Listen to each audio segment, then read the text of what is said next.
مومنو، اپنے آپ کو اور اپنے اہل و عیال کو اس آگ سے بچاؤ جس کا ایندھن آدمی اور پتھر ہوں گے، اور جس پر تند خو اور سخت گیر فرشتے مقرر ہیں۔ وہ کسی حکم کی جو اللہ ان کو دیتا ہے نافرمانی نہیں کرتے، اور جو حکم ان کو ملتا ہے اسے بجا لاتے ہیں۔ کافرو، آج بہانے مت بناؤ، جو عمل تم کیا کرتے تھے انہی کا تم کو بدلہ دیا جائے گا۔ مومنو، اللہ کے آگے صاف دل سے توبہ کرو، امید ہے کہ وہ تمہارے گناہ تم سے دور کر دے گا اور تم کو جنتوں میں جن کے نیچے نہریں بہ رہی ہیں داخل کرے گا۔ اس دن اللہ پیغمبر صلی اللہ علیہ وآلہ وسلم کو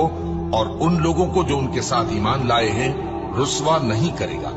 بلکہ ان کا نور ایمان ان کے آگے اور داہنی طرف روشنی کرتا ہوا چل رہا ہوگا، اور وہ اللہ سے التجا کریں گے کہ اے پروردگار، ہمارا نور ہمارے لیے پورا کر اور ہمیں معاف فرما،